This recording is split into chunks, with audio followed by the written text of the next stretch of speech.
Ini ada sebuah kisah nyata untuk menggambarkan betapa ini ada korelasi dengan apa yang tadi saya sampaikan. Ada dua orang ibu. Yang satu solih, yang satu tidak solih. Yang satu banyak bermaksiat kepada Allah. Yang satu suka mengingatkan, yang satu ini baik, taat ibu. Dia baik, dia taat kepada Allah Subhanahu wa Ta'ala. Dan dia selalu mengingatkan temannya yang selalu bermaksiat dan bermaksiat. Nasihat disampaikan berulang-ulang. Nasihat disampaikan secara terus-menerus kepada orang yang satu ini. Tapi dia tidak kunjung segera bertaubat. Yang solih ini sebenarnya baik, supaya dia segera bertaubat. Ketika orang yang satunya tidak kunjung bertaubat kepada Allah, maka yang satunya langsung berkata, orang semacam dirimu tidak akan diampuni oleh Allah. Apa yang dilakukan? Memutuskan harapan seseorang tentang Allah. Nama Allah dicatut, nama Allah diambil untuk digambarkan bahwasanya Allah tidak mengampuni. Padahal Allah itu tidak ingin dipinjam namanya, Allah tidak ingin dicatut namanya. Dengan sifat-sifat yang sebenarnya Allah tidak pernah miliki. Selamat datang di channel Langkah Iman Istiqomah. Jangan lupa like, komen, dan subscribe. Dan semoga kita semua mendapatkan ilmu yang bermanfaat. Amin. Alhamdulillah, tentunya senantiasa kita bersyukur kepada Allah dalam setiap urusan kehidupan kita. Dan tentunya di dalam kita bersyukur, syukur itu kayak benih yang apabila ditaruh di dalam tanah akan menimbulkan banyak kebaikan. Sebagaimana benih ketika ditaruh di dalam tanah, maka akan menumbuhkan pohon-pohon yang rindang, lagi manis buahnya. Dan sesungguhnya ketika kita bersyukur kepada Allah Subhanahu wa Ta'ala, di antara buah manisnya, Allah akan memberikan kecukupan kepada apa yang kita butuhkan, dan Allah sederhanakan kita di dalam keinginan. Orang yang bahagia tidak selalu identik dengan kekayaan. Orang yang bahagia tidak selalu identik dengan kelapangan finansial. Tapi orang yang bahagia itu identik. Allah sederhanakan keinginannya supaya dia mudah bahagia, tetapi Allah cukupkan kebutuhan yang dia butuhkan pada kehidupan mereka. Orang yang beriman, mungkin dia kaya, mungkin dia miskin, tetapi mereka sederhana di dalam keinginan. Semakin sederhana keinginan, semakin mudah kita bahagia. Karena jarak antara kita dengan kebahagiaan hanyalah sejarak pada apa yang kita inginkan yang belum kita peroleh. Makanya orang yang beriman itu selalu sederhana ketika memandang dunia. Dunia ini selalu cukup bagi mereka yang berkebutuhan dan sederhana di dalam keinginan. Tetapi dunia ini tidak pernah cukup untuk mereka yang tidak pernah puas di dalam keinginan. Makanya yang kita misalkan bertanya, apa tanda kesyukuran saya diterima sama Allah? Dijawab oleh para ulama salaf. Kalau syukurmu diterima oleh Allah, kalau syukurmu membuka pintu langit, kalau syukurmu diterima oleh malaikat atau dicatat oleh malaikat raqib dan diterima oleh Allah di sisi Allah, Allah akan sederhanakan di dalam hidupmu, di dalam kamu makan, di dalam kamu tidur, di dalam kamu bertempat tinggal. Kamu tidak memiliki keinginan macam-macam supaya kamu mudah bahagia ketika kita disederhanakan keinginannya. Berulang-ulang sering saya menyampaikan, kenapa anak kecil mudah bahagia? Karena didasarkan pada keinginan mereka yang sederhana. Anak kecil itu butuhnya jajan. Anak kecil itu butuhnya dekat dengan ibunya. Anak kecil itu butuhnya main kuda-kudaan dengan bapaknya atau abinya. Sesederhana itu keinginan, sesederhana itulah mereka mudah bahagia. Makanya kalau ibu-ibu pengen meraba, mendiagnosa apakah syukur saya diterima oleh Allah ataukah tidak, simple. Tidak perlu kita memvonis orang. Tapi kita memvonis diri kita, apakah saya semakin tambah hidup, semakin banyak keinginan ataukah tidak. Kalau Allah sudah mulai sederhanakan keinginan pada kehidupan kita, berarti syukurmu diterima. Dan Allah sedang arahkan kamu menuju kepada kebahagiaan, kelapangan hidupmu dengan kesederhanaan keinginan yang kamu miliki, supaya ketika kita meninggal dunia mendapatkan puncak dari apa yang kita inginkan, yaitu adalah kehidupan di akhirat. Bedanya orang yang beriman dengan produk-produk kapitalisme dan materialisme itu apa? Banyak varian perbedaannya.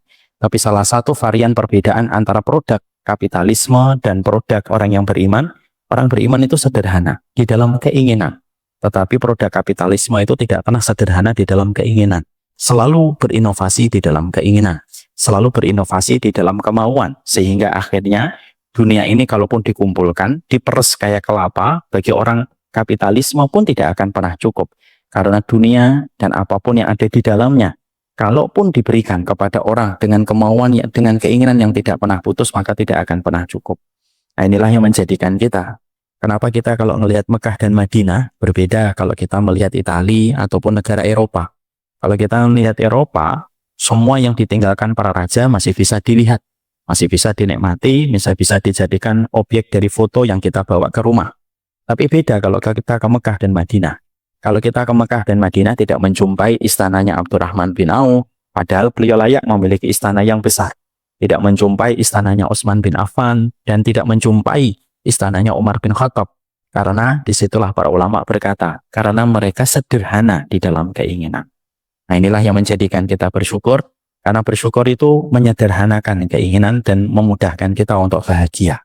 Semoga Allah memberikan kepada kita fase umur yang sudah kita lewati, uban yang sudah mulai tumbuh, keriput yang sudah mulai nampak di kulit kita, semakin sederhana di dalam keinginan.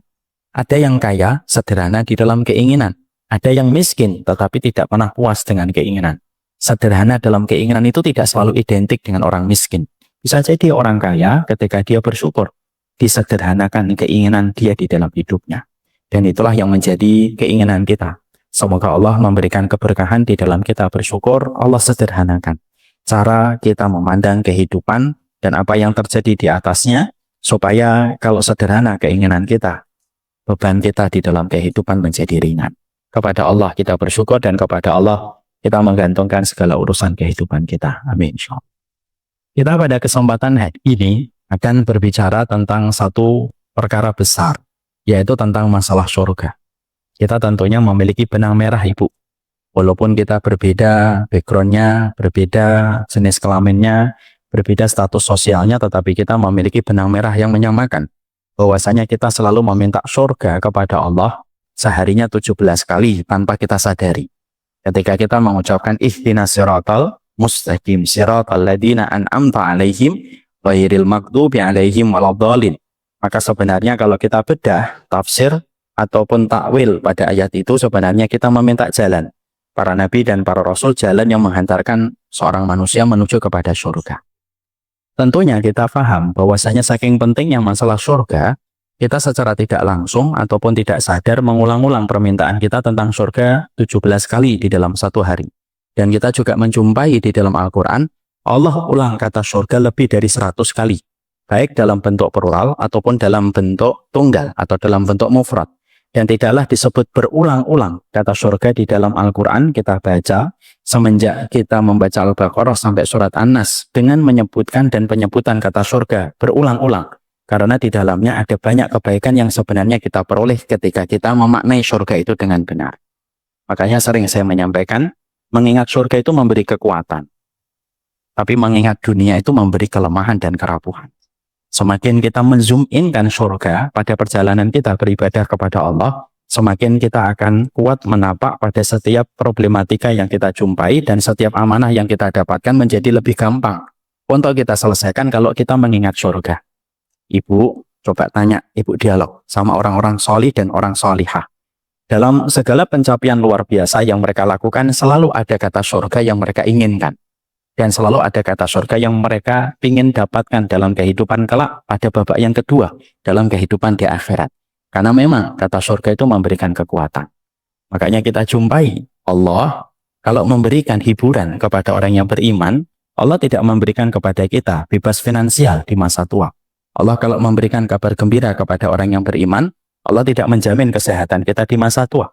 Allah kalau ingin memberikan kepada kita janji kepada orang beriman, Allah tidak menjanjikan bahwasanya kita sepi dari masalah. Allah tidak pernah mengatakan itu. Kita tidak pernah sepi dari masalah, tidak ada yang menjamin kita bebas dari penyakit, dan juga tidak ada yang menjamin Allah itu memberikan kebebasan finansial untuk setiap pribadi. Tapi kalau Allah ingin memberikan kegembiraan kepada orang beriman, maka yang Allah berikan kepada orang beriman itu adalah Allah hidupkan hatinya, Allah hidupkan pemancar jiwanya, supaya dia selalu mampu menangkap frekuensi tentang surga. Ketika hatinya dengan pemancar keimanan yang dia miliki menangkap tentang surga, disitulah hadir kekuatan dia untuk menyelesaikan satu persatu amanah yang Allah bebankan kepadanya kalau dia mengingat surga. Dan itulah yang berbeda dengan kalangan kapitalis dan materialisme ketika memandang kehidupan. Mari kita jumpai kisah salaf dan kita jumpai kisah-kisah khalaf atau kisah hari ini untuk menggambarkan betapa pentingnya kita untuk menghadirkan surga ketika kita tahu bahwasanya ini merupakan hiburan terindah dan terdasar pada kehidupan orang yang beriman. Kita tentunya paham Ibunda Asiyah binti Muzahim. Beliau memiliki sebuah komitmen yang sangat berat dalam keimanan. ketika dia beriman kepada apa yang dibawa oleh putra sambungnya, yaitu adalah Musa atau putra angkatnya, tentunya beliau menghadapi Fir'aun. Orang yang berani dan lancang mengatakan, Ana Rabbukumul A'la, saya adalah Tuhan kalian yang paling tinggi. Apa rahasia kekuatan yang dimiliki oleh Asiyah binti Muzahim? Ketika dia mampu untuk menghadapi Fir'aun yang luar biasa, bahkan sekelas Musa pun diturunkan, dan bukan hanya Musa pun ditemani partner yang bernama Harun untuk menghadapi Fir'aun. 2 orang laki-laki besar. Menghadapi Fir'aun itu dua nabi. Ibu bisa bayangkan. Ngadapin para orang-orang lainnya cukup 1 nabi. Tapi menghadapi Fir'aun itu 2 nabi sekaligus Allah turunkan, Nabi Musa dan Nabi Harun. Dan kita bisa membayangkan betapa beratnya yang harus dipikul oleh Ibunda Asiyah binti Muzahim. Dia menggigit kebenaran dengan gigi gerahamnya, hidup di bawah istana emas yang dia dapatkan, tetapi dia tidak berada jiwanya pada tempat itu, tetapi jiwanya terbang bersama dengan apa yang didakwahkan oleh Nabi Musa. Beriman kepada Allah yang Maha Kuasa. Apa yang menjadikan kuat? Yang menjadi kuat itu ketika Ibunda Asiyah binti Muzahim di dalam doanya diabadikan oleh Allah. Ibu harus paham ya, kalau ada manusia kok doanya diabadikan oleh Allah di dalam Quran, berarti itu doa luar biasa, redaksinya menurut Allah. Karena orang itu miliaran yang pernah hidup di atas muka bumi ini. Dan tidak setiap orang miliaran itu ketika berdoa diabadikan oleh Allah. Doanya diabadikan oleh Allah ketika Ibunda Maryam berfirman, ketika Ibunda Maryam berkata, Rabbi mili indaka baitan fil jannah. Ya Allah, bangunkanlah untukku sebuah rumah di surga. Yang diminta oleh Ibunda Maryam itu tentang surga. Imam Ibnu Katsir berkata, ketika mengomentari apa yang diminta oleh Ibunda Asiyah binti Muzahim, berarti kekuatan dan booster yang tidak ada habisnya ketika Asiyah binti Muzahim menghadapi Fir'aun itu adalah ingatan dia tentang surga itu begitu kuat. Zoom in-nya dia tentang surga menjadikan dia mampu melewati satu persatu badai dan gelombang yang dia jumpai ketika berhadapan dengan Fir'aun. Dan dia mendapatkan apa yang dijanjikan oleh Allah. Beliau termasuk salah satu wanita yang mendapatkan surga, yang dinobatkan dengan lisan Rasulullah. Salah satu wanita surga itu adalah Asiyah binti Muzahim. Dan yang unik, kekuatannya adalah surga. Terulang kembali Ibu kepada wanita yang luar biasa, Ibunda Khadijah. Berulang-ulang saya sering menyampaikan, Ibunda Khadijah itu wanita yang tidak pernah mampu dihapuskan namanya dari hati Rasulullah. Yang lebih cantik dari Ibunda Khadijah banyak. Ibu jangan kira istrinya Rasulullah itu tua-tua, terus dalam kondisi yang menurut kita biasa. Enggak. Istrinya Rasulullah dipilihkan oleh Allah yang terbaik. Zainab, istri yang cantik. Ibunda Aisyah, jangan ditanya. Ummu Salamah, yang paling tua itu pun jangan dikira beliau tidak cantik. Bahkan Ibunda Aisyah saja pernah berkata, tidak ada wanita yang membuatku cemburu ketika Rasulullah akan menikah kecuali Ibunda Ummu Salamah. Karena rona kecantikannya masih terlihat jelas, walaupun dia sudah berusia lebih tua daripada istri yang lain. Tapi uniknya, walaupun kecantikan para istri Rasulullah itu tidak perlu diragukan, kata para ahlul ilmi, dan itu adalah ibu kita semuanya yang kita wajib untuk menjaga kehormatan para ibu kita. Tapi kita ingat, Ibunda Khadijah itu tidak bisa tergantikan. Disitulah kita paham, kecocokan hati tidak bisa digantikan dengan kecocokan fisik. Yang menarik adalah ketika Ibunda Khadijah radhiyallahu anha, beliau mendapati Rasulullah menikahi Nabi seorang laki-laki yang pada saat itu memang tidak memiliki apapun. Padahal kulturnya masyarakat Quraisy itu, Ibu, kalau nikah mereka itu selalu memiliki standar tinggi. Ya, bukan hanya wanita Jawa, bukan wanita Padang, bukan wanita Sumatera. Wanita Quraisy itu punya standar tinggi di dalam menikah. Dan ketika jatuh pilihan Ibunda Khadijah kepada Rasulullah itu tentunya berbeda dengan apa yang viral dan trending para wanita pada saat itu. Nikahlah beliau dengan Rasulullah, habis-habisan hartanya. Dan kita menjumpai bagaimana Ibunda Khadijah betul-betul menjadi partner yang luar biasa mendampingi Rasulullah SAW. Yang menarik bukan kisah Ibunda Khadijah, bagaimana beliau menjadi pemenang hatinya Nabi. Kapan-kapan kita bahas kalau kita punya kesempatan. Keistimewaan Khadijah pada goresan hati Rasulullah SAW. Maka yang menarik adalah ketika Allah menurunkan malaikat Jibril bertemu dengan Rasulullah. Karena tidak ada yang bisa melihat malaikat Jibril kecuali adalah Rasulullah SAW. Maka pada saat itu, apa yang dikatakan oleh malaikat Jibril? Malaikat Jibril memberikan sebuah pernyataan kepada Rasulullah Muhammad. Berikan salam kepada Khadijah karena sesungguhnya Allah dan malaikat Jibril membacakan salam untuk Ibunda Khadijah. Ibu bisa bayangkan ya, yang memberikan salam adalah Allah. dan malaikat Jibril. Kalau ibu-ibu ada yang diberikan salam semacam ini, Masya Allah, libur gajian 3 tahun, ya kan? Diberikan salam oleh Allah dan malaikat Jibril. Yang menarik, setelah kata-kata itu, dalam kata-kata itu, setelah itu ada sebuah pernyataan. Innallaha basyaraki bibaitin fil jannah. Sesungguhnya Allah memberikan kabar gembira kepada dirimu, wahai Khadijah, dengan sebuah rumah di surga. Rumah di surga disifati dengan 2 kata sifat yang diterangkan oleh malaikat.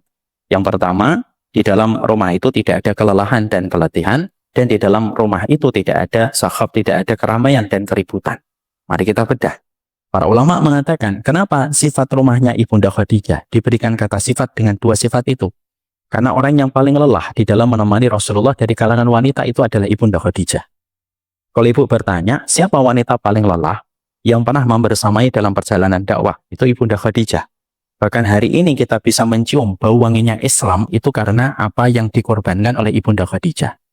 Makanya rumah yang dijanjikan oleh Allah kepada Ibunda Khadijah itu adalah sebuah rumah yang tidak ada kelelahan.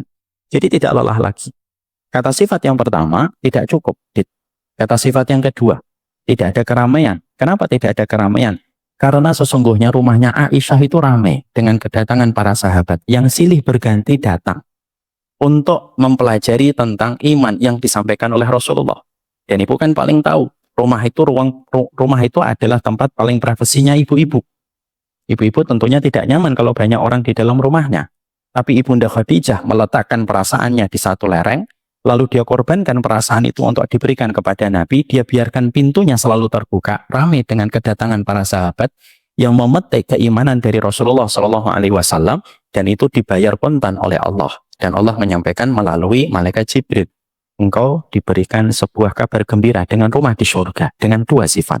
Rumahmu di surga tidak ada lagi keletihan, rumahmu di surga tidak ada lagi keramaian. Dan itu memberikan spirit kekuatan untuk Ibunda Khadijah. Inilah yang menjadikan kita akhirnya memahami betul, mengingat surga itu kekuatan, Ibu. Karena kalau kita di dalam kehidupan ini menapak pada jalan ketaatan, kalau kita tidak mengingat surga, tentunya semua perkara tidak akan bisa kita selesaikan, perdagangan kita dengan Allah. Makanya betul kalau sebagian para ulama itu mengatakan, sesungguhnya hidup itu kayak perdagangan. Kita menjadi penjualnya, Allah menjadi pembelinya. Barang dagangan kita, yaitu adalah amal soleh yang kita korbankan dan amal soleh yang kita lakukan. Alat tukarnya adalah surga yang dijanjikan oleh Allah. Dan kita kalau tidak mengingat dalam perjalanan kita, di dalam kehidupan ini, kalau tidak ingat surga, berat, Bu. Seorang guru kalau tidak ingat surga, berapa banyak dia kecewa sebelum muridnya kecewa. Banyak murid juga kecewa sama gurunya, tanpa dia sadari. Gurunya lebih dulu kecewa kepada dia sebelum dia kecewa. Seorang muta'alim, seorang murid, ya, kalau kemudian dia tidak mengingat tentang surga, dia akan lelah. Karena bisa jadi dia mencari kesempurnaan dan mungkin dia tidak akan pernah menemukan kesempurnaan. Seorang suami kalau tidak ingat surga, tentunya dia akan lupa. Dan seorang istri ketika tidak ingat surga, dia pun juga akan tidak mampu khidmah kepada suaminya. Makanya tidak ada bahasa yang mengalahkan perasaan, kata Imam Ibnu Qayyim. Ini khusus untuk wanita. Tidak ada bahasa yang bisa mengalahkan perasaan kecuali satu, seorang wanita mengingat surga. Makanya Rasulullah kan langsung memberikan sebuah kabar gembira kepada wanita. Dan langsung to the point, tidak muter-muter. Rasulullah itu ketika berbicara tentang wanita, dalam proses mereka berkhidmah kepada suaminya. Ayyuma imra'atin salat khamsaha wa shamat syahraha wa hafizat farjaha wa ata'at li zawjiha faqila lahal jannah udkhulil jannah min ayil abwabi syi'ti. Maka dikatakan oleh Rasulullah, perempuan mana saja yang dia salat 5 waktunya, puasa di dalam Ramadannya, menjaga kemaluannya, dan dia taat kepada suaminya. Langsung Nabi itu ngomongnya to the point. Maka surga yang berjumlah 8 akan mengatakan kepada dirinya, min udkhulil jannah min ayil syi'ti. Masuklah kamu ke surga dari pintu mana saja yang kamu kehendaki.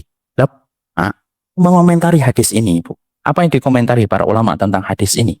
Wanita itu kuat perasaannya. Di mana kuat perasaannya tanpa disadari bisa menyebabkan banyak kerusakan. Tidak ada yang bisa mengalahkan kuatnya perasaan wanita kecuali satu.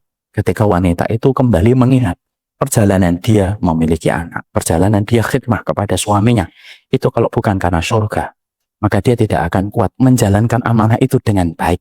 Karena dorongan dan tarikan perasaan itu selalu menghantui dan menghadiri setiap harinya dan setiap waktunya. Dan tidak ada yang mampu menggetir, tidak ada yang tidak ada yang menjadi obat dari getirnya perasaan, kecuali adalah ingatan wanita itu tentang surga. Itulah surga, memberikan kekuatan. Makanya masih ingat saya kepada sebuah kisah nyata. Ada seorang sahabat yang bernama Umar bin Al-Hammam radhiyallahu anhu. Umar Al-Hammam radhiyallahu anhu sedang berkecamuk peperangan. Tentunya sebagai manusia biasa ada rasa ketakutan pada hatinya. Ketika peperangan itu akan berkecamuk, maka beliau datang kepada Nabi. Pertanyaannya sederhana, simple, tidak panjang. Tidak usah taklim dari jam 9:30 sampai 11:30. Tidak usah, terlalu panjang. Maka Umar bin Al-Hammam itu nanya kepada Rasulullah, "Ya Rasulullah, aina ana in kutiltu ya Rasulullah?" Ya Rasulullah, tempat saya di mana sih kalau saya berperang, lalu saya terbunuh di peperangan ini? Sembari beliau nunjuk ke arah medan peperangan yang akan menjadi tempat bertemunya dua pasukan besar antara pasukannya Allah dan pasukan orang musyrik. Kalau saya terbunuh di mana? Nabi tidak menjawab panjang. Sini Umar. Allahu Ta'ala. Tidak. Nabi menjawab dengan satu kata. Dua kata. Apa yang dijawab oleh Rasulullah kepada Umar bin Al-Hammam radhiyallahu anhu? Fil jannah. Kalau kamu berperang, maka sesungguhnya kedudukanmu di surga. Kalau niatmu karena benar itu langsung dijawab oleh Nabi, fil jannah, kamu berada di surga. Ketika disebutkan kata surga, kata Umar bin Al-Hammam radhiyallahu anhu, ketika disebutkan kata surga, semua ketakutan, rasa khawatir, kegelisahan yang menggelayuti di pikirannya itu langsung hilang seketika. Masya Allah ya. Sedahsyat itu kata surga menjadi mantra bagi orang yang beriman. Kalau sim salabim bisa menjadi kata mantra bagi pesulap, kalau abrakadabra bisa menjadi kata mantra untuk seorang Harry Potter, surga itu kata mantra yang paling mujarab bagi orang yang beriman. Umar Al-Hammam ketika mendengar kata itu disebutkan, kata surga disebutkan langsung oleh lisan Rasulullah SAW, maka langsung beliau maju. Sebelum maju, ada sebuah kisah nyata. Ketika maju, kebiasaan para sahabat itu ibu dulu, karena mereka sederhana dalam hidup. Mereka tuh suka bawa kurma, supaya kalau pas jatahnya mereka lapar, mereka tidak perlu repot-repot. Ditambah lagi memang kondisinya memang serba terbatas pada saat itu. Dia ketika akan maju, dia teringat ada kurma di kantongnya. Maka kemudian diambil itu kurmanya, lalu dia bicara dengan kurmanya. Mungkin ini pembicaraan barokah, karena sampai akhirnya di dalam hadis dan masuk di dalam rawi. Apa yang dikatakan Umar bin Al-Hammam saat itu? Wa inni la aqulu hadhihi tamaratun lahayatun tawilah. Kalau saya sempatkan makan kurma ini, maka sesungguhnya kehidupan saya akan terlalu panjang. Dan saya akan terlalu lambat meraih surga yang dijanjikan oleh Nabi. Fa'alqat tamaratin kunna biyadihi. Dia lemparkan kurma yang asalnya di tangannya. Dia lemparkan. Dia berperang, di dalam peperangan itu beliau meninggal dunia. Mendapatkan apa yang dijanjikan oleh Rasulullah. Memberi kekuatan kepada seorang Umar Al-Hammam. Ada kisah lagi seorang wanita yang kehilangan putranya di dalam peperangan. Dia sedih. Datang kepada Nabi. Kalau tidak salah namanya Ummu Bashar. Ummu Bashar ini datang kepada Nabi. Ya Rasulullah, kamu tahu kedudukan Bashar bin Harisah di sisi hatiku ya Rasulullah. Tolong ya, anakku sudah meninggal di dalam peperangan ya Rasulullah. Terangkan kondisinya dia di mana. Supaya aku tenang ya Rasulullah. Supaya aku bisa tahu bagaimana kedudukan anakku hari ini. Maka Nabi berkata, sesungguhnya anakmu berada di surga. Kata-kata surga yang disebutkan oleh Nabi menjadikan Ummu Bashar bin Harisah ini menjadi tenang. Makanya Ummu Bashar ini punya keunikan Ibu. Kalau ada anggota keluarganya yang akan meninggal dunia, maka dia berpesan kepada anggota keluarganya yang akan meninggal lebih dulu daripada beliau. Nanti kalau kamu ketemu Bashar, sampaikan salam ya dari saya ibunya yang merindukan perjumpaan kembali dengannya. Dan itu merupakan bagian dari sebuah perkara besar itu, perkara surga. Yang hari ini pembicaraan surga itu kayak pembicaraan fata morgana. Di tengah semua yang kita dapatkan di sosial media, di tengah pembicaraan yang sering kita jumpai di Instagram ataupun YouTube, pembicaraan tentang dunia. Tentang rekeningnya berapa, saldonya apa, outfitnya berapa, yang tidak ada habisnya. Dan ini menjadikan kita semakin paham betapa luar biasanya kalau orang beriman memahami kata surga menjadi kata yang paling mujarab dan mantra yang paling mujarab bagi orang yang beriman itu kalau ingatan dia mengingat kembali tentang gemericik air di surga yang dijanjikan oleh Allah pada babak yang kedua. Karena kita punya dua babak. Babak yang pertama hari ini yang kita harus tuntaskan, babak yang kedua nanti di akhirat. yang nanti kita akan jumpai dan kita datangi. Dan tidak ada keinginan kita selamat pada babak yang kedua. Kecuali adalah ketika seseorang itu selalu mampu menghadirkan makna surga.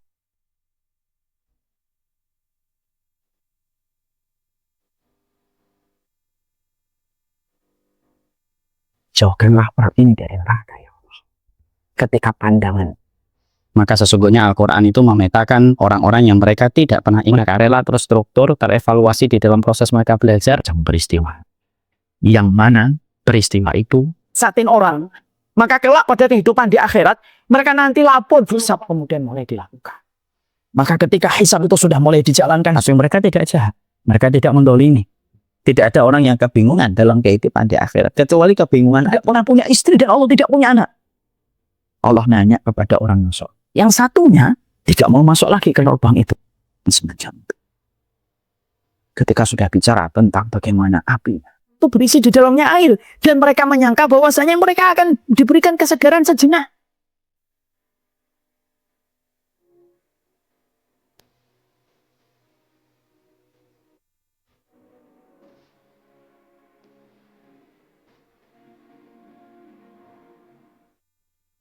Saya tambahi satu kisah lagi, kisah nyata dari salah satu jamaah saya memberikan testimoni. Ada jamaah saya, ketika saya ngaji di Sematupang, ada jamaah saya cerita kepada saya ketika beliau tahu saya memiliki seorang ibu yang mendapatkan 2 anak Down syndrome, 2 anak cerebral palsy. Lalu beliau bercerita temannya, orang Bekasi, tapi saya tidak tahu orang Bekasi mana. Ternyata beliau memiliki 4 anak autis, Ibu. 4 anak autis. Secara medis saya tidak tahu bagaimana penjabarannya. Memiliki 4 anak autis. Sampai-sampai karena saking begitu luar biasanya anak autis yang beliau miliki, semoga Allah kuatkan beliau, sampai beliau tidak bisa memajang barang apapun di dalam rumah, kecuali selalu dimasukkan semuanya ke lemari dan digembok. Karena yang dinamakan tembok, kaca sudah menjadi bulan-bulanan target dari 4 anaknya yang autis. Insya Allah. Kalau masuk ke rumahnya, kata beliau kepada saya, Ustadz, kalau masuk ke rumahnya, maka plong Ustadz. Nggak ada barang apapun. Karena tidak mungkin dia menaruh barang. Kecuali akan menjadi target dan bulan-bulanan dari 4 anaknya yang super aktif. Masya Allah itu. Lalu beliau berkata, saya pernah nanya sama teman saya itu, apa yang menjadikan kamu kuat? Dititipin anak, bukan 1, bukan pola 2, bukan 3, 4. Mendapatkan anak autis yang kamu dapatkan itu. Maka jawaban yang diberikan pada saat itu oleh teman saya adalah, saya cuma ingat nanti kehidupan berikutnya. Karena kehidupan berikutnya itu adalah sebuah harapan. Hidup itu, kalau tidak ada harapan, tidak ada gunanya kita hidup. Allah itu menumbuhkan harapan, supaya kita punya negeri impian. Jadi sebelum Hollywood membangun sebuah film ala negeri dongeng, ala negeri impian, ala negeri harapan, orang beriman itu tidak usah menunggu film Hollywood. Kita punya impian, kita punya harapan, kita punya keinginan. Dan itu pada kehidupan berikutnya. Dan itulah yang menjadikan seseorang akan mampu mengkoreksi apa dalam kehidupannya, apa yang harus dia tuntaskan, amanah apa yang harus dia selesaikan. Karena itu tidak bisa dilakukan kecuali orang yang selalu mampu menghadirkan makna surga pada apa yang dia lakukan, pada kewajiban, komitmen, dan konsekuensi hidupnya ketika menjadi hambanya Allah. Sekali lagi ya Ibu, kunci keberhasilan kita dalam kehidupan menghambakan diri kepada Allah, salah satunya adalah mampunya kita menghadirkan negeri impian pada hati kita. Dan itulah yang sebenarnya sering kita lupakan dan sering kita lalaikan. Kita melihat tayangan ini, kita melihat artis ini dengan rumahnya semacam ini, kita melihat artis ini dengan outfitnya semacam ini, kita lihat artis ini dengan pestanya semacam ini, bayang surga kita hilang. Lalu akhirnya tergantikan dengan apa yang kita jumpai. Makanya betul kata Imam Ibnu Qayyim, jangan banyak memandang, karena banyak memandang itu timbulnya keinginan untuk membandingkan. Kalau sudah mulai timbul keinginan untuk membandingkan, sudah mulai hambar apa yang Allah berikan kepada kita. A'udzubillahi min dzalik. Itulah yang menjadikan kita harus paham. Setelah kita memahami betapa pentingnya surga, dan ibu-ibu sebenarnya juga tidak akan mampu untuk khidmah kepada suaminya kalau tidak mengingat surga. Kecuali suaminya melakukan dosa besar, yang tidak pernah mau berkomitmen untuk meninggalkan dosa besar itu tentunya lain perkara. Sekarang mari kita bahas apa saja yang kita harus perhatikan di dalam perjalanan kita ketika kita menuju kepada surganya Allah. Karena ternyata surga itu bukan hanya dari apa yang kita dulu dengarkan bahwasanya negeri ini akan memberikan apa yang kita mau. Tapi ada beberapa sisi, ada beberapa penjelasan yang perlu kita ketahui. Apa sih yang sebenarnya kita harus ketahui tentang surga itu? Sisi lain tentang surga. Supaya dengan kita mengilmui surga, menjadikan kita semakin paham bagaimana arah kita menuju surga. Dan kita tidak boleh melupakan komponen-komponen yang terkait pada keinginan kita untuk mendapatkan surga. Sekali lagi, sering saya menyampaikan, surga itu identik dengan ilmu, sebagaimana ikan identik dengan air. Berarti kalau ada orang pengen dapat surga tetapi tidak mau bersusah payah mengilmui surga, susah dia akan mendapatkan surga. Karena mengilmui surga itu syarat sahnya untuk mendapatkan surga. Sekali lagi saya ingatkan. Surga itu identik dengan ilmu sebagaimana ikan identik dengan airnya. Kalaulah kita pengen kerja di Telkomsel, kita harus mengilmui proses masa kita belajar dari 6 tahun SD, 3 tahun SMP, 3 tahun SMA, plus kuliah 4 tahun, baru bisa mendapatkan apa yang kita inginkan pada profesi yang kita harapkan di Telkomsel, di Indosat, dan kerja profit yang kita inginkan. Kita harus mengilmui itu sebelum kita mendapatkan pekerjaan, apalagi surga. Makanya kita harus mengilmui surga. Karena kalau kita salah mengilmui surga, itu akan menyebabkan berantakan kehidupan kita. Sambilkan salah satu contoh itu. Betapa berbahayanya kalau kita tidak mengilmui perjalanan kita menuju kepada surga. Saya sebutkan satu contoh. Orang, kalau dia ingin mendapatkan surga, jangan pernah sama sekali memutuskan harapan orang lain untuk mendapatkan rahmat dan surganya Allah dan ampunan Allah. Ini salah satu hal yang harus dilakukan para penempuh jalan surga. Ini contoh saja. Jadi kalau kita ingin untuk mendapatkan surga, jangan suka kita memutuskan harapan orang untuk kembali kepada Allah. Ini ada sebuah kisah nyata untuk menggambarkan betapa ini ada korelasi dengan apa yang tadi saya sampaikan. Ada 2 orang ibu. Yang satu solih, yang satu tidak solih. Yang satu banyak bermaksiat kepada Allah. Yang satu suka mengingatkan, yang satu ini baik, taat ibu. Dia baik, dia taat kepada Allah Subhanahu wa Ta'ala. Dan dia selalu mengingatkan temannya yang selalu bermaksiat dan bermaksiat. Nasihat disampaikan berulang-ulang. Nasihat disampaikan secara terus-menerus kepada orang yang satu ini. Tapi dia tidak kunjung segera bertaubat. Yang solih ini sebenarnya baik, supaya dia segera bertaubat. Ketika orang yang satunya tidak kunjung bertaubat kepada Allah, maka yang satunya langsung berkata, orang semacam dirimu tidak akan diampuni oleh Allah. Apa yang dilakukan? Memutuskan harapan seseorang tentang Allah. Nama Allah dicatut. Nama Allah diambil untuk digambarkan bahwasanya Allah tidak mengampuni. Padahal Allah itu tidak pengen dipinjam namanya, Allah tidak pengen dicatut namanya. Dengan sifat-sifat yang sebenarnya Allah tidak pernah miliki. Karena Allah itu maha pengampun. Sifat ampunan Allah, ghafurnya Allah ketemu dengan sifat ghafarnya Allah, sifat ghafarnya Allah ketemu dengan sifat Rahman dan Rahimnya Allah. Maka orang itu berkata, orang semacam dirimu tidak akan diampuni oleh Allah. Ini dia katakan, lalu ditinggalkan orang tersebut. Lalu singkat ceritanya orang yang bermaksiat ini akhirnya bertobat. Lalu di ujung kehidupannya dia bertobat dan dia meninggal dunia. Ketika nanti pada waktu hari kiamat dibangkitkan dua-duanya oleh Allah. Dibangkitkan dua-duanya oleh Allah. Perhatikan apa yang Allah sidang dari keduanya. Man dzalladzi yata'alla 'alayya bi anni la aghfiru li fulanin. Siapa orang yang berani ngomong bahwasanya saya tidak mengampuni fulan, padahal saya ini adalah Zat yang Maha Pengampun.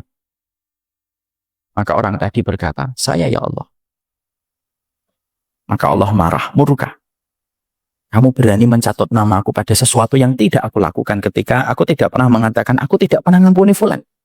Faqad ahbattu amalaka. Aku hapuskan amal kebaikan. Masukkanlah dia di dalam. Orang tadi yang bermaksiat ketika bertobat sebelum meninggalnya, diterima tobatnya dan dimasukkan oleh Allah ke surga. Yang menarik adalah, apa yang kita ambil pelajaran dari hadis ini? Hadis ini hadis sahih. Tapi pelajaran yang kita jumpai dan kita petik pada hadis ini banyak. Salah satunya, Ibu, mengilmui surga itu penting. Dan salah satu di antara rumpun kita mengilmui surga itu apa? Jangan pernah memberikan vonis kepada manusia bahwasanya manusia itu terputus dari rahmatnya Allah.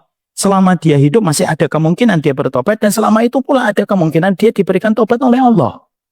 Inilah bahayanya kalau kita tidak mengilmui segala sesuatu tentang masalah surga. Maka inilah yang menjadikan kita pada kesempatan hari ini kita sepakat. Surga itu merupakan sebuah harapan, surga itu merupakan mantra paling mujarab bagi kehidupan orang yang beriman, dan kita ingin dengan mengingat surga itu memberikan kekuatan, tetapi kita juga sepakat surga itu harus diilmui. Jangan sampai pengetahuan kita tentang sosial media, pengetahuan kita tentang psikologi, pengetahuan kita tentang teknik mesin lebih baik daripada pengetahuan kita tentang jalan kita ke surga. Dan itu menjadi musibah. Nah, inilah yang menjadikan saya pada kesempatan hari ini. Saya ingin membahas apa perkara-perkara yang sebenarnya sering tidak diketahui oleh para penempuh jalan surga. Karena mungkin referensi ini tidak dibaca. Dan saya ingin menyampaikan poin per poin, sisi lain tentang surga yang kita pelajari dari para ulama, dari buah ilmunya mereka dan goresan mereka, supaya itu bisa memperbaiki dan mengevaluasi apa yang kita harus lakukan di dalam perjalanan kita menuju kepada surga. Nah, inilah poin-poin yang kita ingin bahas, sisi lain tentang masalah surga. Ada banyak poin. Poin yang pertama, kalau kita sudah bicara tentang surga, yang pertama yang kita harus mengerti adalah sesungguhnya setiap para penempuh jalan surga itu harus paham, Ibu. Potensi rezeki amal yang Allah berikan kepada Ibu itu apa? Sebagaimana potensi amal yang Allah bagikan kepada saya itu apa? Termasuk sesuatu yang musibah itu, kalau orang ingin mendapatkan surga, tetapi dia tidak tahu potensi amal yang Allah anugerahkan kepadanya itu apa? Jangan dicatat dulu. Kalau dicatat malah tidak paham. Nanti pulang, ini maksudnya apa, Mi? Itu saya juga nggak paham. Dengerin dulu nanti dicatat. Ibu-ibu tahu tidak? Surga itu berapa pintu? A, 1 pintu. B, 3 pintu. C, 6 pintu. Siapa yang jawab A? Angkat tangan. Tidak ada. Siapa yang jawab B? Tidak ada. Siapa yang menjawab C? Siapa yang jawab A? Saya menjawab A, 1 pintu. B, 2 pintu. C, 5 pintu. Gak ada yang jawab. Nah, inilah yang membuat kadang-kadang saya akhirnya susah dalam dakwah. Berapa pintu, Ibu? 8. Bukan A, B, C, 8. Yang menarik adalah, Ibu pernah mikir enggak? Kenapa pintu surga itu dijadikan oleh Allah 8? Kenapa tidak dijadikan gerbangnya itu 1 yang gede, yang bagus? Bukankah kita kalau masuk ke Kemang atau masuk komplek perumahan ya, biasanya cuma 1 gerbangnya, kecuali Kemang Pratama 3. Kemang Pratama 3 kan memang unik ya. Gerbangnya ada 2. Tapi kemudian biasanya tuh kalau perumahan mewah, terutama townhouse, itu biasanya 1 pintu. Gerbangnya 1.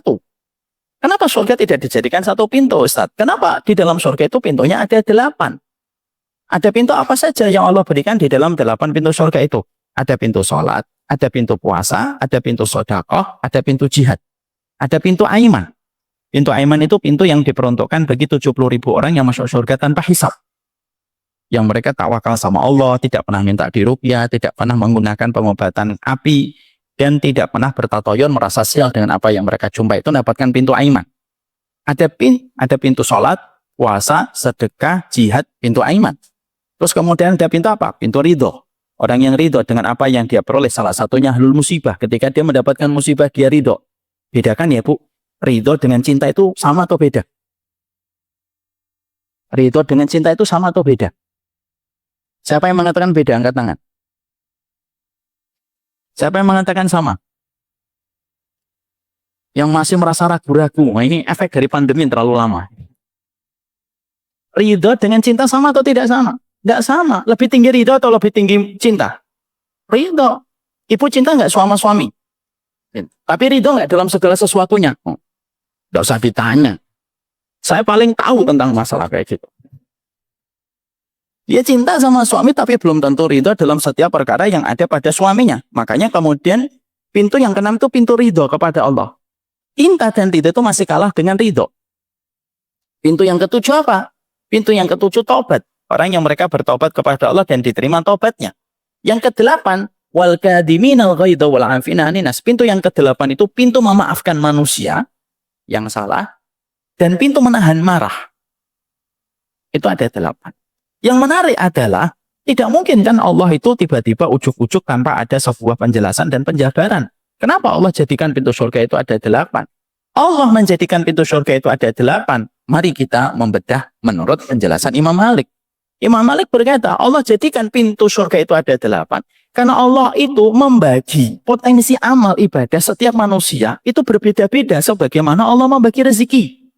Makanya Imam Malik berkata, Innallaha qasamal a'mal kama qasamal arzak. Allah itu membagi amal yang kamu kuasai dan mampu kamu lakukan. Itu sebagaimana Allah itu membagi rezeki. Ada orang yang terkadang dimampukan untuk sholat. Tapi terkadang dia tidak dimampukan untuk puasa sunnah. Ada orang teman kita, kok sudah puasa, sudah sholat tuh Masya Allah. Luar biasa. Tapi giliran puasa, lemah dia. Sekalinya ngelihat gelas berembun dikit, batal. Warung Padang di perempatan, warteg di pertigaan. Jaya Bahari, batal. Ada teman kita yang terkadang sholatnya biasa, puasanya yang bagus. Ada teman kita yang terkadang puasanya bagus, kemudian puasanya biasa, tapi ternyata kita menjumpai bagaimana dia sedekahnya luar biasa. Masya Allah teman saya ini kalau sholat tahajud susah. Kalau tidur itu ibarat yang bangunin istri, gempa aja nggak bangun. Untuk puasa paling lemah. Tapi giliran sedekah paling panjang tangannya. Makanya ibu tahu nggak? Ulama itu mengomentari Utsman bin Affan. Utsman bin Affan itu pernah khutbah, Bu. Hanya menyebutkan satu ayat, setelah itu selesai khutbah. Coba, apa nggak favorit itu khutib kayak gitu? Satu ayat, selesai. Para ulama mengatakan bahwasanya sedekahnya Utsman bin Affan itu lebih fasih daripada beliau ketika khutbah. Karena beliau itu sedekahnya luar biasa. Ada orang yang sedekahnya biasa, sholatnya biasa, tapi hatinya bersih ketika memaafkan kaum muslimin. Orang mendolimi dia, orang menghujat dia, tidak pernah tabayun kepada apa yang terjadi kepada hidupnya, menilai dia dan menyimpulkan tentang hidupnya dari luar pagar. Tapi dia memaafkan. Ya sudah, saya maafin dia. Saya maafin orang semacam ini. Bisa jadi dia kemudian mendapatkan surga dari apa? Wal kadhiminal ghaidha wal afina anin nas. Dia menahan marah dan memaafkan manusia. Disinilah kita akhirnya mendapati sebuah penjabaran dan penjelasan dari para ulama. Kalau engkau adalah penuntun atau engkau adalah penempuh jalan ke surga, maka yang wajib bukan menilai amal orang lain. Ilmu itu dipakai untuk mengevaluasi dirinya dan suudzon sama dirinya, bukan suudzon sama orang. Kamu tidak pernah diperintahkan untuk menjadi nabi bagi orang lain dengan apa yang dilakukan ibadahnya. Maka ketika kita mengetahui poin yang pertama, kenapa Allah itu membagi surga menjadi pintu 8 dan tidak dijadikan gerbangnya surga itu 1? Maka kata para ulama, temukan potensi amalmu itu yang Allah rezekikan kepada dirimu itu apa? Karena termasuk musibah itu apa? Termasuk musibah itu orang yang tidak pernah tahu rezeki amal yang Allah bagikan kepadanya itu apa. Lalu sukanya nilai orang lain. Jadi jangan sampai ketika kita bertanya sama diri kita, potensi amal saya itu apa? Saya tidak bisa jawab. Kita ini harus menemukan potensi amal kita itu di mana, Ibu? Oh, saya ini lemah di dalam puasa sunnah. Oh, berarti ada sesuatu yang saya harus jaga. Oh, mungkin yang saya jaga adalah saya itu gampang untuk ridho kepada apa yang Allah buat. Dan itu harus dimiliki oleh kita. Dan kita tidak bisa memaksa orang yang kita cintai untuk sempurna dalam setiap perkara, Ibu. Ibu memaksa suaminya, rajin tahajud, puasa sunnah tiap hari. Sedekahnya harus kencang. Jangan gampang marah, ridho. Tidak bisa. Bukan ibu-ibu di sini, ibu-ibu di sana. Tapi yang di sana pindah dari sini. Itu yang kemudian kita harus temukan itu. Karena setiap orang itu beda-beda, Ibu. Makanya ketika Ibu melihat ada teman yang kok jarang puasa sunnah, maka iltimasul a'dzar. Apa itu iltimasul a'dzar? Berikan udzur. Orang yang paling layak mendapatkan udzur itu siapa? Satu, gurumu. Yang kedua, temanmu yang salih. Itu kata para ulama salaf. Kasih udzur kepada dirinya mereka. Oh, mungkin dia jarang puasa. Karena ada satu amal yang tidak saya ketahui, yang amal itu dia sembunyikan di hadapan Allah. Dan itu kewajiban kita, Ibu. Kita dinabubukkan oleh setan untuk selalu melihat amalan orang lain, mengukur amalan orang lain dengan amalan kita. Maaf ya, jangan suka mengukur sepatunya orang dengan ukuran sepatu kamu. Karena tidak semua orang itu ukuran sepatunya sama. Makanya sampai dikatakan oleh Imam Ibnu Qayyim, bisa jadi ada orang yang semalaman dia tidak tahajud, tapi ketika pagi lebih utama daripada yang tahajud. Kenapa? Karena orang yang tahajud ketika pagi, dia berjalan menuju masjid, pandangannya pandangan ujub kepada dirinya. Saya ingatkan, riya belum tentu ujub. Ujub belum tentu riya. Ada orang yang selamat dari riya, tapi tidak selamat dari ujub. Wah, saya bisa pakai pakaian syar'i ini. Oh, ustadz saya ustadz yang luar biasa sunnah nih. Wah, kamu mah nggak ada apa-apanya. Itu ujub, walaupun dia tidak riya. Walaupun tidak riya, kamu sembunyikan, tapi kamu kemudian merasa ujub. Ingat, orang yang riya belum tentu ujub. Orang yang ujub juga belum tentu riya. Kalau kamu selamat dari riya, belum tentu kamu selamat dari jurang ujub. Kamu selamat dari jurang ujub, kamu juga belum tentu selamat dari jurang riya. Maka kita, kata Imam Ibnu Qayyim, bisa jadi ada orang sholat semalam suntuk, pagi harinya dia berjalan dengan ujub. Ada orang yang di pagi harinya dia bangun dalam kondisi dia menyesali tidak sholat malam, beristighfar kepada Allah, lalu dia merasa dirinya buruk dibandingkan orang lain. Bisa jadi yang kedua lebih baik daripada yang pertama. Ini merupakan salah satu di antara amalan para salaf. Amalan para salaf itu bukan gampang menyesatkan. Bangun majelis taklim, lalu dia katakan majelis taklim yang lainnya nggak ada yang punya ilmu, kecuali majelis taklim saya. Mungkin kamu sunnahnya bisa dapetin 1-2%. Tapi ujungnya itu melebihi apa yang kamu peroleh. Makanya disitulah kita akhirnya mengetahui perkara yang penting. Dalam perjalanan kita sebagai penempuh jalan surga itu, temukan potensi amal yang Allah bagikan kepada dirimu itu apa. Mungkin ada di antara ibu-ibu tidak pandai sholat, tidak pandai puasa sunnah, tidak pandai sedekah, tapi pandai taat kepada suami. Bisa jadi itu yang akan menyebabkan dia dimasukkan oleh Allah ke surga kan? Wah, teman saya ini, Masya Allah ya. Puasa Muharram lewat. Puasa Syawal lewat.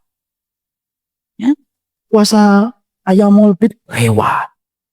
Tanpa kita sadari, bisa jadi dia lewat di puasa sunnah. Tapi dia betul-betul mencari keridhaan suaminya itu sampai berdarah-darah. Ibarat kata, tidak perlu disayat-sayat kulitnya. Tapi dia berdarah-darah. Lalu dengan itu Allah membeli kepadanya surga. Kan kita nggak tahu, Ibu. Jadi inilah yang menjadikan kita teringat kepada para ulama terdahulu. Temukan potensi amal kepada dirimu itu apa. Ada ibu-ibu yang, saya tuh kalau taklim, saya kejar itu. Manapun itu, saya kejar itu. Mungkin itulah jalan surga dia. Itu jalan surga dia menuju kepada Allah. Maka dia bilang mati-matian. Dan kita nggak perlu ngukur, Bu. Oh, dia taklimnya masih gitu aja. Hidupnya masih gini-gini aja. Taklim kemana-mana tapi masih gitu aja. Mungkin dia masih punya kelemahan untuk beramal. Tapi dia punya semangat untuk terus belajar dan terus memperbaiki diri. Walaupun sering jatuh pada kesalahan yang sama. Allah membagikan amal sebagaimana Allah membagikan rezeki. Beda-beda, Bu. Mari kita lihat para sahabat. Apakah amalan para sahabat untuk mendapatkan surga sama? Tidak sama. Ada Khalid bin Walid dari jalan jihad. Ada Ibnu Umar dari jalan ketika memiliki ilmu. Ada jalannya Abu Hurairah ketika beliau menghafalkan hadis. Beda-beda. Dan itu kemudian kita tidak boleh biarkan dan tidak boleh kita lalaikan masalah ini. Pertanyaan kita lalu kepada diri kita secara sederhana. Apa potensi amal dirimu yang Allah bagikan kepada dirimu? Makanya Allah menyampaikan kepada kita surat Al-An'am 135. Dibuka surat Al-An'am 135. Ya. Qul ya qaumi i'malu ala makanatikum inni 'amil fasawfa ta'lamun. Surat Al-An'am 135. Al-An'am 135.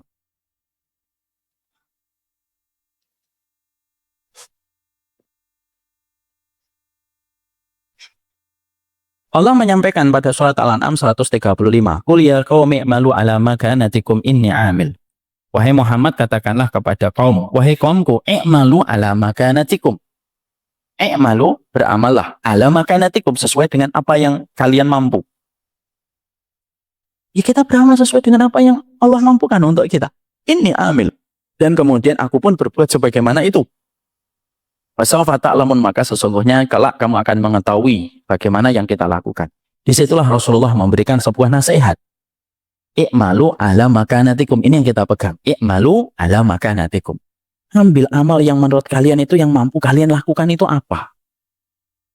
Dan itu harus kemudian dimengerti. Ada ibu-ibu. Ya, jalan saya ke surga punya anak yang banyak. Ya, inilah jalan saya ke surga. Ya, itu yang dipegang. Ada seorang ibu-ibu yang sampai bertahun-tahun dia tidak kunjung mendapatkan anak. Ya, jalan ke surga saya itu ridho sama apa yang Allah kasihkan ketika saya menikah dengan cara yang syar'i tetapi tidak kunjung mendapatkan keturunan. Karena itu kan berat, Bu. Seberat-beratnya ibu punya anak, itu masih lebih berat mereka yang selama ini mereka berdoa kepada Allah sajadahnya basah dengan permintaan mereka ingin memiliki keturunan. Tapi setiap orang itu beda-beda. Janganlah majelis taklim yang kita ikuti, kedekatan kita sama Ustadz Fulan dan Ustadz Fulan yang pernah kita ikuti menjadikan kita mengukur sepatunya orang dengan ukuran kaki kita. Mungkin kamu bagus, di dalam sholat tahajud. Tapi bagusmu dalam tahajud itu tidak harus sama dengan orang lain. Maka itu yang kita harus miliki. Makanya lihat, bukankah kita pernah mendapati satu hadis yang sudah sering saya ulang-ulang berpuluh-puluh kali. Untuk ngingetin saya juga. Hadis yang diriwayatkan dari jalurnya Imam Ahmad dari riwayatnya Anas bin Malik. Nabi mengatakan kepada para sahabat ketika kumpul sama para sahabat gini, Rasulullah tiba-tiba mengatakan, yatla fikum rajulun min ahlil jannah. Ini nanti sebentar lagi akan datang penduduk surga. Datang penduduk surga nenteng sandal dengan tangan kirinya. Jenggotnya basah. Hari yang berikutnya, kembali Nabi mengatakan, yatla fikum rajulun min ahlil jannah. Ini bentar lagi nih laki-laki penduduk surga akan datang. Nenteng sandal dengan tangan kirinya 3 hari berturut-turut. Sampai ada salah satu putra sahabat Abdullah bin Amr bin As mengikuti dan berkata kepadanya ingin bermalam di rumahnya selama 3 hari. Ternyata nggak tahajud, Ibu. Paginya juga amalnya biasa, nggak ada sholat duha sampai puluhan rakaat juga tidak.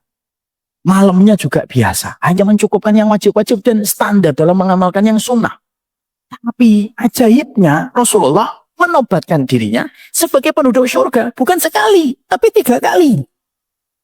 Sampai Abdullah bin Amr setelah 3 hari tidak mendapatkan jawaban, dia bertanya, apa sih amal yang kamu lakukan sampai Nabi menobatkan dirimu sebagai penduduk surga 3 kali? Apa jawabannya? Saya tidak pernah berprasangka yang buruk dan tidak pernah ingin mendolimi orang dan kehormatannya. Dan kalau mereka dolimin saya hapus, saya maafin mereka. Nanti urusan mereka dengan Allah. Saya maafin mereka. Tidak mulia di sholat tahajudnya, tidak mulia dalam sedekahnya, tidak mulia di dalam puasanya, Bu. Tapi mulia ketika hatinya selamat dari urusan kaum muslimin. Itu hadis jelasin kepada kita. Surga dijadikan 8 pintu. Dan bisa jadi ibu bergandengan sama temannya ibu. Nanti pisah di depan pintu surga. Temannya ibu dipanggil pintu menahan marah. Ibu dipanggil oleh pintu puasa. Ya harus sama. Tidak perlu membahayakan kita apapun. Dari pintu mana kita nanti dipanggil, selama kita nanti tetap menuju di balik pintu itu, yaitu adalah surga. Dan itu yang kita harus temukan pada diri kita. Sekali lagi saya tutup peringatan untuk saya. Termasuk musibah besar. Kalau ada orang mengklaim dirinya sebagai penempuh jalan ke surga, tapi dia tidak pernah tahu apa rezeki amal yang Allah bagikan kepadanya. Ya. Makanya dulu, sampai sekarang pun saya merasa mungkin salah satu hal yang paling saya senengin itu ya berdakwah. Istri saya jadi saksi kadang-kadang kalau saya sudah nggak enak badan, ngajar itu sembuh. Habis ngajar, sakit lagi, lemas lagi. Ya karena mungkin merasa itu mungkin rezeki amal yang Allah bagikan kepada saya. Walaupun saya juga tertatih-tatih untuk mengamalkan apa yang saya sampaikan. Bukankah kita semuanya diuji dengan apa yang menjadi bagian dari kehidupan kita? Siapa di antara kita yang tidak diuji oleh Allah? Tapi kita punya Allah dan yang Maha Pengampun. Tapi pesannya Rasulullah, kuli malu. Pesannya Allah, kul ya qaumi malu ala ma kanatikum. Beramalah sesuai dengan kemampuan yang kalian Allah berikan kepada kalian. Paham nomor 1? Nomor 2, tentunya sebagaimana nomor 1. Sebagaimana nomor 1. Maka ketika kita harus tahu potensi amal kita itu di mana, maka kita juga harus tahu potensi keburukan kita pada dosa itu di mana. Karena setiap dari kita diuji oleh Allah pada keburukan-keburukan yang mungkin kita tidak sadari itu. Ada orang yang terkadang tidak bisa melihat godaan duit. Akhirnya dia ngambil apa saja. Ada orang yang ternyata selamat pada godaan duit, tapi tidak selamat pada godaan perempuan. Ada orang yang selamat pada godaan perempuan, tapi tidak selamat dari godaan lisan dia. Ketika sudah ngomongin orang, tidak bisa dia 10 menit. 1 jam pun terasa kurang. Kalau sudah ngomongin orang, mungkin kalau ditawarin zina, nggak mau dia. Mungkin kalau ditawarin alkohol, ya sampai itu alkohol. Tapi kalau sudah ngomong orang, sudah. Bismillahirrahmanirrahim. Ngomong dia panjang lebar tentang orang itu. Di situ para ulama menjelaskan kepada kita, setiap dari kita memiliki potensi kelemahan. Yang mana pada kelemahan itu kita harus waspada. Ada di antara perempuan, ibu-ibu, dia bagus salatnya, dia bagus puasanya, tapi titik kelemahan dia tuh khidmah sama suaminya. Ada tidak? Ada. Jadi itu titik kelemahan dia. Kalau sudah ngomongin tentang suami, dia paling lemah. Bahkan dia bisa bicara apa saja tentang suaminya tanpa dia merasa bahwasanya suaminya itu adalah pakaian untuknya. Atau sebaliknya. Ada yang terkadang suami istri dalam masalah suami istri dia siap menggenggam. Tapi dalam masalah lainnya dia tidak mampu untuk menampiknya. Artinya ibu, masing-masing dari kita diuji oleh Allah dengan kelemahan-kelemahan dosa. Dan kita harus mengerti titik lemahnya kita itu di mana. Maaf ya bu, mari kita lihat atlet. Atlet, contohnya atlet badminton. Sepandai apapun, pemain badminton selalu dia memiliki titik lemah. Mungkin backhand-nya yang lemah. Orang ini bagus, smash-nya bagus, akurasi. Dia menymash-nya bagus, tapi kelemahannya di backhand. Biasanya strategi dari musuh itu apa? Nanti kalau kamu bertanding ketemu dengan dia, lempari dia dari sudut yang kiri, supaya dia kelemahan dalam backhand-nya. Karena setiap orang itu pasti punya kelemahan. Itu atlet. Seorang Ronaldo, ada nggak kelemahannya? Ada, tetap ada kelemahannya. Kelemahannya apa? Yang tahu adalah para pemain-pemain bola. Disitulah kita mengambil sebuah perenungan. Insight ini memudahkan kita untuk merenung. Bahwasanya kalaulah atlet sepak bola, atlet badminton, sepandai apapun mereka mengasah kemampuan mereka untuk bertanding dan badminton, selalu ada titik lemahnya mereka. Weakness point-nya mereka itu selalu ada. Weakness point-nya mereka itu selalu ada. Maka kalau ini harus dipahami. Kalaulah para pelatih sering menyampaikan kepada setiap para atletnya, kamu ini titik lemahnya di backhand. Maka latihan terus backhand. Ya. Kalau kemudian kamu ini titik lemahnya itu akurasi di dalam tendanganmu kencang, tapi akurasinya masih kurang maksimal. Maka latihlah akurasi itu supaya tepat. Itu selalu ada. Itu atlet bu, pada sesuatu yang sifatnya jelas. Kita menuju kepada surga itu, kita diuji oleh Allah dengan dosa yang beda-beda. Dan kita memiliki titik lemah dosa yang beda-beda. Dan kita selain dituntut untuk mengerti potensi amal apa yang Allah mudahkan untuk kita juga harus mengerti weakness point-nya kita itu di mana. Dan kita harus berusaha, berupaya betul untuk menutupi titik lemahnya kita pada perkara itu. Dan bukan memaklumi. Karena setiap orang itu beda-beda, bu. Ada laki-laki, dia kalau masalah perempuan, lewat, selamat dia. Kalau masalah alkohol, selamat dia. Kalau masalah hobi, selamat dia. Tapi sekalinya bicara jabatan, udah. Tidak ada yang difikir kecuali bagaimana jabatannya naik. Dan dia rela melakukan apa saja, ninggalin sholat, ninggalin apapun, supaya jabatannya naik. Karena dia mengejar gengsi yang dia dapatkan ketika berada di ujung atasan. Dia lemah di masalah jabatan. Ada teman kita yang terkadang masalah jabatan baik. Masalah jabatan dia tidak tertarik, masalah alkohol nggak tertarik, masalah zina nggak tertarik. Tapi masalah perempuan dia menjadi paling lemah. Kita beda-beda. Ada di antara ibu-ibu dalam masalah yang lainnya baik, tapi masalah dia tadi yang saya katakan, mungkin sama anaknya dia lemah. Setiap dari kita selalu memiliki titik poin kelemahan, di mana itu rawan dengan dosa yang bisa menjerumuskan kita dan membuat lumpur hidup di dalam perjalanan kita beribadah kepada Allah. Ini ada kisah nyata, Bu. Ada seorang bapak-bapak curhat sama saya. Beliau memiliki 2 istri. Prosesnya benar. Lalu beliau berkata, istri pertama saya, jangan tanya Ustadz, sholatnya, puasanya, sedekahnya panjang, luar biasa. Saya pun kagum dengan cara dia beribadah. Tapi giliran saya berkata, dan ketika saya menyampaikan sesuatu, saya tidak pernah diberikan respek terhadap apa yang saya sampaikan. Padahal saya lihat dia sujudnya panjang. Puasanya panjang. Ini demi Allah, saya tidak ngurangin kisahnya. Sujudnya panjang, puasanya banyak. Tapi yang membuat saya merana itu adalah setiap saya ngomong, saya tidak pernah mendapatkan respek. Dan itu sudah terjadi jauh lama. Ini orang baik, Bu. Orang yang pernah memberikan dana haji ke saya. Dulu ketika saya masih belum dikenal oleh siapapun, beliaulah pernah datang kepada saya ngasih uang saya 6.000 US dollar. Namanya tidak pernah mau di-blow up. Dulu ketika saya masih kuliah, saya dibelikan motor. Orang baik tuh. Dan selalu tidak mau disebut nama. Orang yang memiliki jabatan tinggi, tapi Masya Allah, moga-moga saya bisa memberikan doa terbaik untuk beliau. Luar biasa. Nah, beliau memiliki 2 istri. Ya. Dan beliau sering menangis, meneteskan air mata kalau sudah bicara istri pertama. Istri saya kan 2. Ibu jangan lihat poligaminya ya. Masalah itu di skip dulu aja. Ini kita masalah fokusnya. Nanti malah pertanyaannya, saya buka pertanyaan, Ibu, kenapa tadi kok nikah dua, Ustaz? Nggak ngerti saya. Kita fokus sama materinya, temanya. Istri saya yang kedua, silakan. Tidak panjang sholatnya, tidak panjang puasanya. Tapi Masya Allah, Ustaz, tidaklah saya berkata kecuali takzimnya yang luar biasa kepada saya. Kalau Ibu menganggap ini mungkin umurnya beda, umurnya hampir sama. Arubaya sudah dilewati dua wanita ini. Masya Allah ya. Terus beliau bertanya, mana yang akan mulia nanti di hadapan Allah, Ustaz? Ya, karena saya tidak kenal dua-duanya istrinya itu, ya saya tidak ada beban, saya ngomong sesuai dengan ilmu.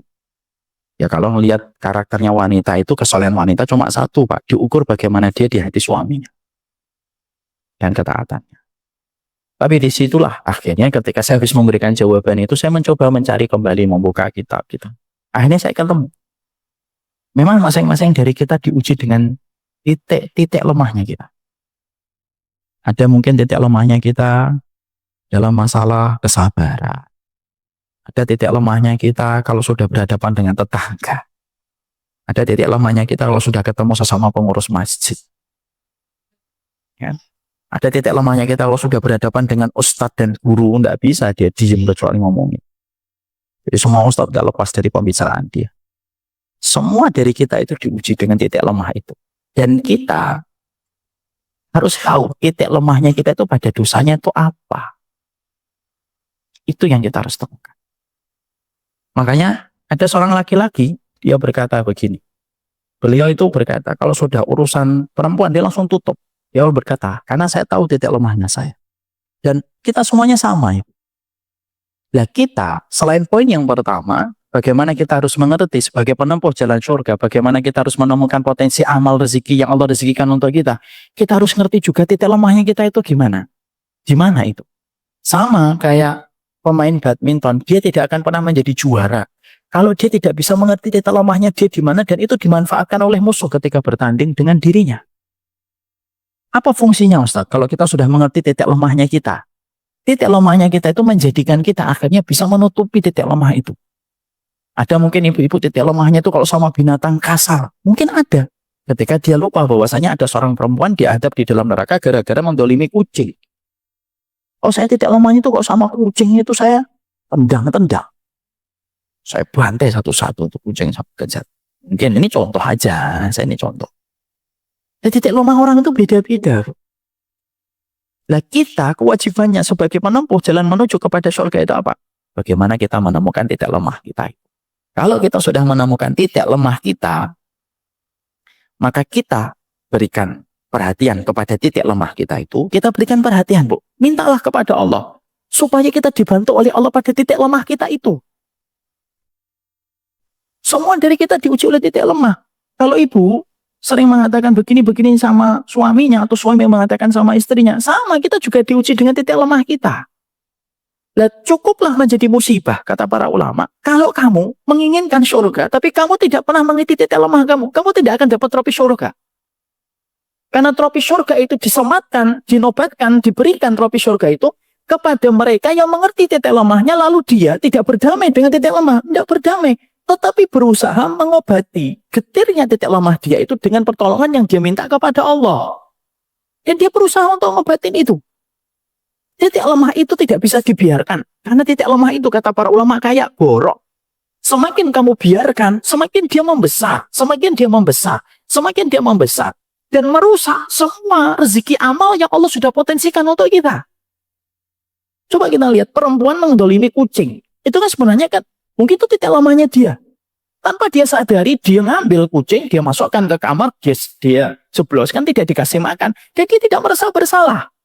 Itu titik lemahnya. Ketika dibiarkan, gara-gara masalah kucing, sholatnya, puasanya, dan lain sebagainya, pada saat itu kalah dengan kezaliman yang dia berikan kepada kucing. Lah itu yang menjadi sebuah perhatian untuk kita. Inilah yang menjadikan kita akhirnya berpikir kuat di dalam kita beribadah kepada Allah. Titik lemah kita itu ada di mana? Titik lemah yang kita miliki pada saat kita beribadah kepada Allah itu titik lemahnya mana? Setan itu kalau masuk ke dalam daerah keimanan kita itu dari mananya? Ada yang overthinking, ada yang mungkin suudon, ada yang susah menghapuskan memori, ada yang mungkin dia dolim kepada binatang, ada yang mungkin tidak bisa baik sama tetangga, itu semuanya titik lemah. Dan jangan dikira tidak ada yang selamat dari jangan dikira ada yang selamat dari titik lemah. Yang selamat cuma Nabi dari titik lemah itu. Makanya Nabi itu sempurna. Sama kucing sempurna, sama binatang sempurna, sama istrinya sempurna, sama sahabatnya sempurna. Karena yang selamat dari titik lemah itu hanya Rasul. Makanya diberikan gelar maksum. Karena maksum. Dan itu yang kita harus paham. Ini yang kedua. Paham nomor dua? Gak paham, baru ditulis poin-poinnya. Tadi penjelasan 20 menit ditulis buku panjang itu. Atau kemudian ditulis poin pentingnya. Itu yang nomor dua. Yang nomor tiga, yang kita harus pahami tentang perjalanan kita ke surga itu apa? Yang ketiga, Ibu, ketika kita menuju kepada surga, maka ketika kita menuju kepada surganya Allah Subhanahu wa Ta'ala, pastikan ketika kita menuju kepada Allah itu, menata harapan itu harus ada dan tidak boleh hilang. Walaupun kita sepakat kita pendosa. Kalau saya buatkan dengan kata dan quote yang indah untuk saya, menurut saya ya, kita memang pendosa. Tapi pendosa tidak boleh memiliki harapan kepada Allah tentang surga. Saya ulang kembali. Kita memang pendosa. Tapi kita adalah pendosa yang tidak boleh kehilangan harapan kepada Allah tentang surga. Ibu paham ya, salah satu pembahasan fikih itu adalah ar-roja awsa'u minal khawf. Roja, optimis, berharap kepada Allah itu lebih luas daripada rasa takut. Ibu tahu nggak? Apa sunnah yang kita lakukan kepada orang ketika sudah mulai tua dan menjelang kematiannya? Kalau orang mau meninggal dunia, sunnahnya apa Ibu kita? Kepada orang yang akan meninggal dunia kita ngapain? Talqin. La ilaha illallah. Itu sunnahnya kalau kita akan mengiringi, menemani, membersamai orang yang akan meninggal dunia. Memberikan talqin dengan ucapan la ilaha illallah. Tapi Ibu tahu nggak? Apa sunnahnya? Apa sunnahnya yang kita harus berikan kepada orang ketika sudah melewati usia parubaya, sudah mulai sakit-sakitan, tapi belum sakaratul maut. Ibu tahu apa? Sunnahnya membangkitkan harapan dia kepada Allah. Jadi kalau ibu nemukan nanti bapaknya, ibunya atau suaminya sudah tua, sudah mulai sakit, jangan ceritakan tentang neraka yang pedih, tapi ceritakanlah tentang harapan bahwasanya Allah Maha Pengampun. Imam Qurtubi di dalam kitabnya At-Tadhkirah itu menyampaikan salah satu sunnah yang terlupakan itu memberikan harapan manusia kepada manusia ketika sakit, ketika dia harus memiliki harapan kembali kepada Allah. Jadi kalau ibu sakit, misalkan ya, ini kisah ya, saya ketika habis belajar dari kitab At-Tadhkirah, pada saat itu saya sempat mendapati bapak saya jatuh. Insya Allah ya. Saya saat itu jalan pagi-pagi di lapangan situ, di pojok situ. Jalan saya, bapak sama basap. Insya Allah nggak terduga, ketawa-ketawa, nggak ada masalah. Saat itu bapak sempat mau ke Aralia, mau turun, qadarullah nggak jadi karena pengen mandi. Oke, akhirnya beliau balik. Ke Bugenvil, beliau mandi, saya tunggu di depan. Keluar kamar mandi, masuk. Akhirnya beliau pingsan. Ibu tahu apa yang saya doa sama istri saya saat itu? Saya berdoa, ya Allah, kalau engkau ridho, kasih kesempatan saya berkomunikasi. Tapi kalau engkau lebih ridho lagi, panjangkan umurnya kalau itu lebih baik untuk akhiratnya Bapak. Allah mengabulkan yang pertama.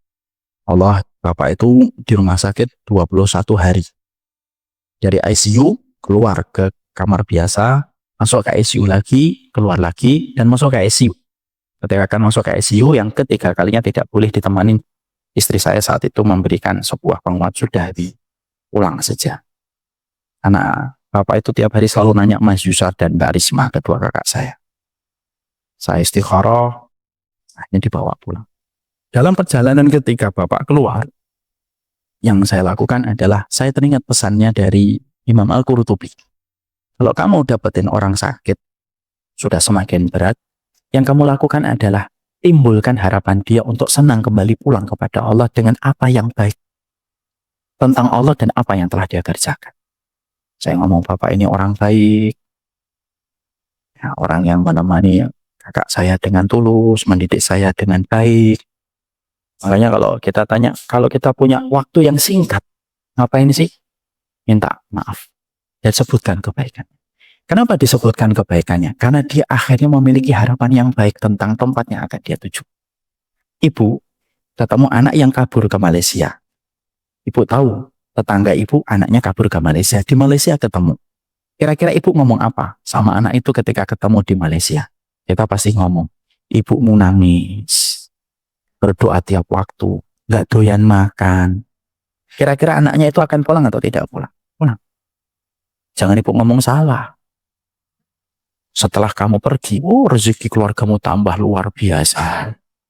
Ibumu tambah gemuk, bapakmu tambah seneng, gak akan pulang. Sama Bu, ketika orang akan meninggal dunia, jangan sebutkan, kamu nih dosamu ini, maksiatmu, lupa ya kamu dulu maksiat. Saya masih catat nih maksiatmu ini apa aja nih. Jangan. Akhirnya dia benci kematian karena kematian itu akan mempertemukan dia dengan apa yang telah dilakukan itu. Tapi berikan harapan kepada dia bahwasanya dia kembali akan pulang. Ibu tahu nggak ada kisah nyata? Nabi pernah datangi seorang pemuda. Lalu pemuda itu ditanya, apa yang kamu temukan pada dirimu? Dia sakit yang udah berat, sudah lemas gitu di atas tempat tidurnya. Lalu Nabi kemudian berkata kepadanya, apa yang kamu temukan pada diri? Lalu orang itu berkata, pemuda ini berkata, aku takut dengan dosaku ya Rasulullah. Tapi aku punya harapan besar tentang Robku yang maha pengampun ya Rasulullah. Saya ulang kembali jawabannya. Aku takut dengan dosaku ya Rasulullah. Tapi aku punya harapan besar tentang Robku ya Rasulullah. Apa jawaban Rasul, Bu?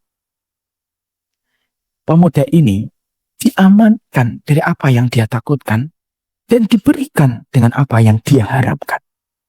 Apa yang dia takutkan? Dosa-dosanya dan adab diberikan keamanan oleh Allah. Apa harapan pemuda ini? Dia bertemu dengan Allah yang maha pengampun. Allah berikan ampunan itu kepada. Menjaga prasangka kita yang baik sama Allah itu penting. Walaupun ini tampaknya sederhana. Ibu tahu nggak ada sebuah hadis. Dalam sebuah riwayat, ini di buku saya ada di Homeland Australia. Ada sebuah riwayat hadis. Di dalam riwayat hadis itu, ada seorang laki-laki. Dia harusnya itu mendapatkan neraka. Ketika dia akan dimasukkan ke dalam neraka, maka ketika Allah mengatakan masuklah kamu ke neraka, orang itu berkata, ini bukan prasangkaku kepada dirimu. Lalu Allah tanya sama dia, lu prasangkamu kepada saya apa? Lalu orang itu berkata, antakfirali wa tarhamani ilal jannah. Saya itu berprasangka ya Allah, bahwasanya Engkau itu mengampuni saya. Engkau merahmati saya ya Allah. Maka Allah berkata kepada orang ini, Ghafartu laka wa rahimtu. Saya maafin kamu, saya rahmati kamu. Masuklah kamu ke dalam surga. Harapan itu yang dia punya kepada Rabb. Kita memang pendosa, kita memang pelaku kemaksiatan. Kita memang pelaku kedurhakaan, tapi kita tidak boleh punya. Kita tidak boleh putus harapan tentang Rabb yang kita sembah untuk mendapatkan rahmat dan mendapatkan ampunan dari sisinya. Siapa sih dari kita yang nggak pernah berbuat dosa? Dan Allah sudah menyampaikan kepada kita, Inna rahmati taghlibu ghadani. Itu yang dikatakan oleh Allah. Rahmatku itu mengalahkan kemurkaanku. Allah itu paling nggak suka kalau namanya dipinjem untuk menghilangkan sifat rahmatnya. Sebagaimana Allah itu gak suka kalau kita menjadi makhluknya, lupa bahwasanya kebaikan Allah itu jutaan kali lipat daripada kebaikan ibu kepada kita. Allah gak suka. Makanya kenapa orang yang putus asa di dalam Islam dinilai dengan hukuman dosa besar oleh Allah, padahal cuma putus asa. Kalau zina dinilai dengan dosa besar, maklum, kita paham, ketemunya alat khitan dengan alat khitan. Orang minum alkohol, kita maklum, karena itu memasukkan minuman yang terlaknat. Tapi kenapa putus asa itu dinilai dengan dosa besar? Karena ketika kamu putus asa itu kamu lupa sifat rahmatnya Allah. Dan itu yang Allah benci ketika orang itu melupakan sifat rahmatnya Allah. Sebagaimana kalau kita membayangkan seorang ibu dilupakan kebaikannya oleh anak. Makanya inilah yang menjadikan kita yang ketiga, perbaiki prasangka kita kepada Allah setiap waktunya. Kita memang pendosa, kita memang pelaku kemaksiatan. Kita memang pelakon kedurhakaan, tapi harapan itu tidak boleh hilang untuk terus ingin mendapatkan rahmatnya Allah setiap waktunya dan setiap saatnya. Terlebih lagi kalau kita usianya sudah 40 tahun, Bu. Yang kita harus perbaiki itu apa? Cara menanamkan sifat rahmat untuk tumbuh pada hati kita untuk mengharapkan rahmatnya Allah. Kalau kita di bawah usia 40 tahun, ingatlah adab. Supaya kita tidak melakukan dosa. Kalau di bawah 40 tahun, ingat adab, ingat siksa. Supaya kamu tidak berzina, supaya kamu tidak minum alkohol, supaya kita tidak ngambil riba. Itu kalau di bawah umur 40 tahun. Tapi kalau kamu sudah menyentuh angka 40 tahun, dan para ulama itu mengatakan 40 tahun itu lonceng kematian yang pertama. 50 tahun itu lonceng kematian yang kedua. 60 tahun itu lonceng kematian yang ketiga. Dan kata para ulama salaf, sedikit yang mendengar lonceng yang keempat. Ketika melewati usia 70 tahun. Kalau sudah melewati 40 tahun, diperbaiki harapan kita sama Allah. Suruh anak kita, suami kita nyebutin kebaikan kita supaya kita senang ketika akan balik kepada Zat yang mencintai kita. Lebih daripada kita mencintai diri kita sendiri. Saya itu masih ingat ada seorang ustadz sahabat saya. Ketika saya mendapati bapak semakin berat sakitnya, dia nelpon. Cuma mengatakan beberapa kalimat tapi menenangkan saya. Nggak apa-apa ustadz. Kita semuanya akan kembali kepada Zat yang mencintai kita lebih daripada ibu mencintai kita. Masya Allah itu. Kata-kata itu kayak guyuran hujan setelah terik selama 2 tahun itu. Apa Ustaz? Kalau dia di sisi antum Bapak, belum tentu antum bisa khidmah 24 jam. Tapi kalau beliau kembali sama Allah, dia kembali kepada Zat yang beliau imani sepanjang hidupnya dan cintanya Allah kepada beliau lebih besar daripada siapapun dari kita. Seorang ibu. Berapapun kesalahan sang anak, selalu ibu lebih besar hatinya, lebih besar daripada kesalahan anak. Kalaupun ada seorang anak dihujat oleh seluruh dunia, seorang ibu dan bapak akan tetap berdiri di samping anaknya. Itu baru ibu. Di seorang Allah yang sempurna. Makanya diperbaiki prasangkanya.